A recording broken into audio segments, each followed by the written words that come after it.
आज मैं आपको वॉक करने के 6 फायदे बताऊंगा। सबसे पहले आपसे पूछना चाहता हूं, वॉक करते हैं कि नहीं करते। आपने सुना तो होगा कि हमें रोजाना पैदल चलना चाहिए, वॉक करनी चाहिए, अपने आप को फिट रखना चाहिए, मगर क्या आपको पता है वॉक करने से हमारे जिस्म पर क्या इम्पैक्ट पड़ता है? ये 6 हैरानकुन चीजें हमारे जिस्म में हो रही होती हैं जो अगर आपको पता चल जाए तो आपकी जिंदगी चेंज हो जाएगी। पहला फायदा अपने माइंड में रखिए कि जब हम वॉक करते हैं तो 24% तक हम अपनी उम्र में इजाफा कर सकते हैं। अगर हम डेली बेसिस पे बात करें, ये साइंस बता रही है। मैं अगर आपको बताऊं कि जिंदगी और मौत अल्लाह ताला के हाथ में, मगर ये जो ब्रेन अल्लाह ताला ने हमें अता किया है, ये इसलिए अता किया है कि हम बेहतरीन डिसीजन ले लें, फैसले कर सके। अगर हम वॉक करना स्टार्ट करते हैं और अल्लाह ताला की दी हुई नेमत यानी जो सेहत है, अगर हम उसके लिए कोशिश करते हैं तो डेफिनेटली अल्लाह ताला इसका हमें इनाम ज़रूर देता है और फिर 24% तक हम उम्र में इजाफा कर सकते हैं as compare to those people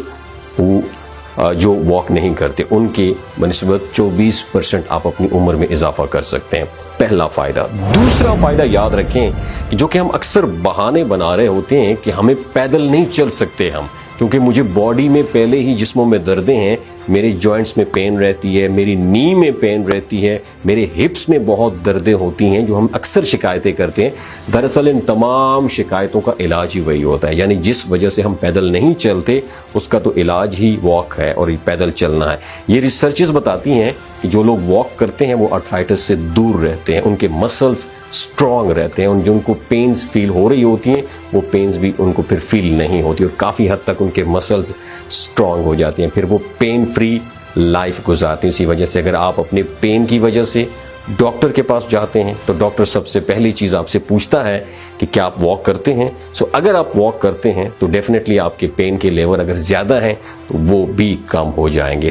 तीसरा फ़ायदा याद रखें, अगर आप वॉक करना स्टार्ट करते हैं तो आप 43% कम बीमार होंगे। रिसर्च के मुताबिक as compare to those people जो वॉक नहीं करते, आपने देखा ही होगा जो लोग पैदल चलते हैं, वॉक करते हैं, वो बहुत कम बीमार होते हैं क्योंकि उनका इम्यून सिस्टम बहुत स्ट्रांग हो जाता है। अगर खुदा ना खास्ता किसी बीमारी से, किसी वायरस से, किसी बैक्टीरिया से एक्सपोज हो भी जाते हैं तो हमारा इम्यून सिस्टम बहुत शानदार काम करता है क्योंकि हमने अपने आप को एक्टिव रखा होता है, हमने अपनी सेहत का ख्याल रखा होता है और बहुत ज़्यादा ज़रूरी ये है कि हम अपने इम्यून सिस्टम को स्ट्रांग कर लें ताकि हम डिफरेंट बीमारियों से महफूज रह सकें। चौथा फ़ायदा ये है, याद रखिए, अगर आपको ये लगता है आपको आइडियाज़ नहीं आते, आप ज़हीन नहीं हैं, तो आप अपनी उस चीज़ के ऊपर काम कर सकते हैं, सिर्फ वॉक करके काम कर सकते हैं। और रिसर्चेस ये बताती हैं कि जो लोग वॉक करते हैं उनको वॉक के दौरान फ्लो ऑफ आइडियाज़ आ रहे होते हैं, यानी ऐसी ऐसी चीज़ें उनको माइंड में आ रही होती हैं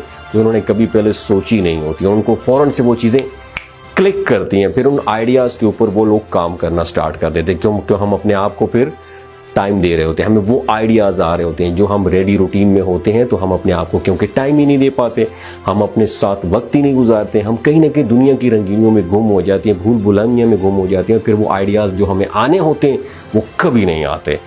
पांचवा फ़ायदा, हमें जो डर लगा रहता है ना कि हमें डायमेंशिया हो जाएगा, जो भूलने की बीमारी होती है। अगर आम अल्फाज में ये समझाऊं कि जो भूलने की बीमारी होती है, अगर कोई चीज़ कहीं पर रख देते हैं तो हम अगर उसको भूल जाते हैं, या जो अक्सर आप लोगों को देखा होता है कि उनको भूलने की बीमारी होती है, वो इवन अपने प्यारों को भी याद नहीं रख पाते, उनको भी भूल जाते हैं, कभी डिफ़िकल्टी हो रही होती है आपको अपनी मेमोरी को रिट्रीव करने के लिए। तो याद रखिएगा, अगर हम मॉर्निंग वॉक या पैदल चलने या वॉक की आदत अपना लेते हैं तो हम डायमेंशिया से कोसों दूर चले जाते हैं। हम अपने ब्रेन को इतना स्ट्रॉन्ग कर लेते हैं, फिर हमारा ब्रेन क्या करता है, हमारा ख्याल रखता है। छठा फ़ायदा याद रखिएगा, अगर आप डेली बेसिस पे कम से कम 30 मिनट की वॉक करते हैं तो हार्ट डिजीज़ होने के 19% चांसेस कम हो जाते हैं। फिर हम अपने हार्ट को, अपने दिल को एंजॉय करते हैं। मैंने अभी आपको ये 6 फ़ायदे बताए, ये सिर्फ 6 चीज़ें नहीं होती हमारे जिस्म में, इसके अलावा बेतहाशा इंप्रूवमेंट्स हमारी बॉडी में हो रही होती हैं, मगर हमने आपको ये 6 मेन चीज़ें बताई हैं ताकि आप एटलीस्ट